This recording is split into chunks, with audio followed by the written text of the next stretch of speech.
रहीम अस्सलामु अलैकुम नाजरीन, यहूदियत और सेहूनियत में क्या फ़र्क है? बहुत से यहूदी सेहूनियत से इनकार क्यों करते हैं और सेहूनी ताकत किसे कहते हैं और इस तहरीक के क्या मकासद हैं? यही हमारी आज की वीडियो का मौजू है और आज हम आपको यहूदियत और सेहूनियत के दरमियान वाज़े फ़र्क और इख्तलाफात के बारे में तफसील से इस्लामिक हिस्ट्री और बिलुमूम दुनिया भर की मुनफरिद मालूमात पर मबनी वीडियोज़ मिलती रहेंगी। नाजरीन, अक्सर लोग ये समझते हैं कि सेहूनियत और यहूदियत एक ही हैं, मगर तारीख़ का मुतालिया किया जाए तो पता चलता है कि हर सेहूनी यहूदी तो है, मगर हर यहूदी सेहूनी नहीं। सेहूनियत और यहूदियत दो मज़ाहिब हैं जिनके माबैन बहुत से इख्तिलाफात हैं। सेहूनियत और यहूदियत के माबैन जब फ़र्क की बात आती है तो एक अहम मुशाहिदा ये है कि सेहूनियत और यहूदियत में सेहूनियत के तमाम पैरोकार यहूदियत के पैरोकार भी हैं, जबकि दूसरी तरफ यहूदियत के सभी पैरोकार सेहूनियत को नहीं मानते। इसकी वजह यह है कि तमाम यहूदी सेहूनियत के इंतहा पसंदाना नज़रियात से इत्तेफाक नहीं करते। इस हवाले से हम आपको तारीखी हवालाजात के साथ बताते हैं। नाजरीन, यहूदियत का बहसियत मज़हब आगाज़ तारीखी हवालों की रूह से 31 कबल मसीह से 323 कबल मसीह में बनी इसराइल में मिलता है। मजहबी अदब बनी इसराइलियों की कहानी 1500 साल कबल मसीह बतलाता है। यहूदियत तौहीदी और इब्राहिमी अदियान में से एक दीन है। शरीयत की इस्तिलाह में यहूदी वो लोग कहलाते हैं जो हज़रत मूसा अलैहिस्सलाम पर ईमान रखते थे और उन पर जो किताब नाजिल हुई उसके मुताबिक अमल करते थे। यहूदियत में कई फ़िक्का शामिल हैं। सब इस बात पर मुत्तफिक हैं कि दीन की बुनियाद बेशक नबी मूसा अलैहिस्सलाम ने रखी, मगर दीन का दारोमदार तौरात और तलमूद के मुतालिया पर है, न कि किसी एक शख्सियत की पैरवी करने पर। नाज़रीन, हर मुसलमान के लिए ये जानना ज़रूरी है कि यहूदियत की बुनियाद 4 अरकान पर है। नंबर 1, अकीदा तौहीद। यहूदी तौहीद के कायल हैं। अगरचे बाज़ पैगंबरों को और बाज़ औकात ख़ुद को ही खुदा का बेटा कहलवा कर शिर्क का इर्तिकाब करते हैं, मगर बहरहाल ये तौहीद का दावा करते हैं। नंबर 2, मसीह मऊद की आमद। उनके अकीदे के मुताबिक आखिर ज़माने में एक निजात दहिंदा आएगा जो उनके लिए एक अलहदा रियासत ममलिकत कायम करके उनको हज़ारों साल की ज़िल्लत व ख्वारी से निजात दिलाएगा। यहूदी अपने आप को अल्लाह रब्बुल इज़्ज़त की मुंतखब करदा और पसंदीदा कौम समझते हैं। यहूदियों की तरक्की और खुशहाली के लिए काम करना भी उनका बुनियादी मकसद है। नाज़रीन, मुसलमान और ईसाई रोज़े अव्वल से ही इन अकायद के ख़िलाफ़ थे, लिहाजा यहूदियों के भी ख़िलाफ़ थे। इसीलिए यहूदी रुए ज़मीन पर जिलावतनी और खानाबदोशी का शिकार रहे, मगर मुसलमान जब उरूज पर थे तो यहूदियों के साथ हुस्न सलूक से पेश आए, मगर मसीही अदवार उनके खासे दुश्वार रहे। यहूदी जिलावतनी असवरी फतह के साथ ही शुरू हुई और बाबली फतह पर शिद्दत इख्तियार की। यहूदी रूमी सल्तनत में भी जा बजा फैले हुए थे, जिसमें बाज़ंतीनी हुक्मरानी दौर में वस्ती और मशरकी बहिरा रूम में कमी वाक़ हुई है। नबी आखिरुज़्ज़मा हज़रत मोहम्मद मुस्तफ़ा सल्लल्लाहु अलैहि वसल्लम के दौर में यहूदी पूरे अरब में फैले हुए थे। आप सल्लल्लाहु अलैहि वसल्लम ने एक यहूदी कबीले बनु करीज़ा से मुआहदा सुलह भी किया। स्पेन में यहूदी सकाफत का सुनहरी दौर मुस्लिम सुनहरी दौर और यूरोप के करून वस्ता के तारीक दौर के साथ वकू पजीर हुआ, जब जजीरा नुमा आइबेरिया के ज़्यादातर इलाकों में मुस्लिम हुक्मरानी थी। उस दौर में यहूदियों को आम तौर पर मुआशरे में तस्लीम किया जाता था। चुनाचे यहूदी मजहबी, सकाफती और इक्तसादी ज़िंदगी ने तरक्की की। नाज़रीन, उस्मानी मुद्दत के दौरान साल 1300 से 1600 तक सल्तनत की तमाम अक़लियती बरादरियाँ बशमूल यहूदियों के किसी हद तक खुशहाली और आज़ादी का लुत्फ़ उठाते रहे। 17वीं सदी में मगरबी यूरोप में अच्छी खासी यहूदी आबादियाँ थीं।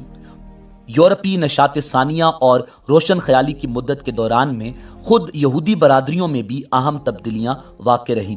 18वीं सदी में यूरोप और अमेरिका के यहूदियों ने साइंस, सकाफत और मईशत के शोबों में महारत हासिल की। 1933 में एडोल्फ हिटलर और नाजियों के जर्मनी में इक़्तिदार में आते साथ यहूदियों की सूरत हाल ज़्यादा कशीदा हो गई।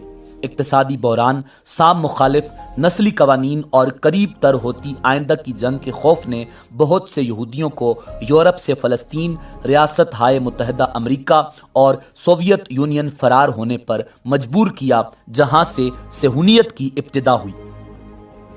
ناظرین، یہودیوں پر 2000 سال تک جلا وطنی اور ظلم و ستم کے جواب میں صہیونیت 19ویں صدی کے آخر میں وسطی اور مشرقی یورپ میں ایک یہودی قومی احیاء کی تحریک کے طور پر ابھر کر سامنے آئی۔ اس کے بعد جلد ہی اس کے زیادہ تر رہنماؤں نے اس تحریک کا مقصد مطلوبہ ریاست فلسطین اور بعد میں سلطنت عثمانیہ کے زیر حکومت علاقوں میں قائم کرنے سے وابستہ کر لیا۔ امریکی صحافی تھیوڈر ہرزل کو صہیونی تحریک کا بانی تصور کیا جاتا ہے۔ ناظرین، سال 1896 کی اپنی کتاب یہودی ریاست میں انہوں نے 20ویں صدی میں مستقبل کی خود مختار یہودی ریاست کا تصور دیا۔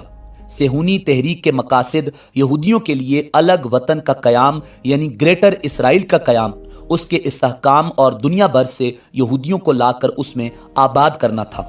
سامیت پسند مذہبی پیشواؤں اور دانشوروں نے صہیونیت کی مخالفت کی کہ جب حضرت عیسیٰ علیہ السلام نے دنیا میں آ کر ہمیں الگ وطن دے دینا ہے، اس لیے کسی دوسرے ملک پر قبضہ کرنا یہودیت کی گستاخی ہے۔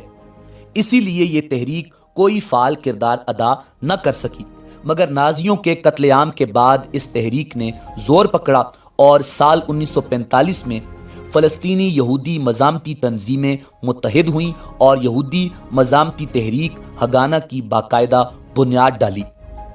ناظرین، تحریک نے برطانوی تسلط سے لا تعلقی کا برملا اظہار شروع کر دیا، حتیٰ کہ برطانوی حکومت کے فلسطینی علاقوں میں لامحدود یہودی آباد کاری سے انکار پر ہگانہ نے دہشت گرد طریقہ مزاحمت اپنایا اور ساتھ ہی ساتھ بحری جہازوں میں غیر قانونی تارکین وطن یہود کو فلسطین میں آباد کرنے لگے۔ ڈیوڈ بن گوریان نے 14 مئی 1948 کو ارض اسرائیل میں یہودی ریاست کے قیام کا اعلان کر دیا، جو اسرائیلی ریاست کے طور پر جانا گیا۔ ناظرین، اس وقت اسرائیل خود مختار ملک کی حیثیت حاصل کیے ہوئے ہے، جہاں پر صہیونیت پسند پارٹی اقتدار میں ہے اور یہودیت پسند اسرائیلیوں کے لیے جگہ تنگ ہے، مگر یہودیت پسند اپوزیشن جماعت حکومت کو فلسطین پر ظلم کے خلاف سخت مخالفت دے رہی ہے۔ یہ حقیقت ہے کہ یہودیت ایک مذہب ہے، جبکہ صہیونیت ایک تحریک ہے جسے نوم چومسکی سمیت بڑے یہودی دانشور یہودیت کے مخالف سمجھتے ہیں۔ ناظرین، یہودیت کا پیروکار یہودی کے نام سے جانا جاتا ہے، جبکہ صہیونیت کا پیروکار صہیونسٹ کے نام سے یا زائنسٹ کے نام سے جانا جاتا ہے۔ بعض مسلمان بھی اپنے آپ کو مسلم زائنسٹ کہتے ہیں، یعنی ان کا نہ تو اسلام سے کوئی تعلق ہے اور نہ ہی یہودیت سے۔ یہودیوں کا مقصد تورات کے کلام پر عمل کرنا اور اسی کے مطابق زندگی گزارنا ہے، جبکہ صہیونیوں کا مقصد فوجی طاقت کا استعمال کرتے ہوئے یہودیوں کی مقدس سرزمین کو واپس لینا ہے۔ یہودیت روحانیت یعنی تورات پر عمل کرنے پر مرکوز ہے، جبکہ صہیونیت نسل پرستی پر زیادہ مرکوز ہے۔ یہودیت کو یقین نہیں ہے کہ فوجی طاقت اور ٹیکنالوجی کو کسی کی طاقت ظاہر کرنے کے طریقوں کے طور پر سمجھا جانا چاہیے، جبکہ صہیونیت فوجی طاقت اور تکنیکی ترقی کے بارے میں بہت زیادہ یقین رکھتی ہے۔ صہیونیت ایک تحریک ہے، جبکہ یہودیت ایک مذہب ہے اور آسمانی مذہب ہے۔ صہیونیت اور یہودیت کے مابین ایک اور کلیدی فرق یہ ہے، تورات اور خدا۔ یہودیت تورات اور خدا کا احترام اور قبول کرتی ہے، جبکہ صہیونیت تورات اور خدا کا احترام یا قبول نہیں کرتی۔ صہیونیت اور یہودیت کے مابین رابطہ یہ ہے، تمام یہودی صہیونی نہیں ہیں، جبکہ تمام صہیونی یہودی ہیں۔ یہ صہیونیت اور یہودیت کے مابین بنیادی اختلاف ہے۔ اسی امید کے ساتھ اجازت دیجیے کہ آپ کو ہماری ویڈیو پسند آئی ہوگی۔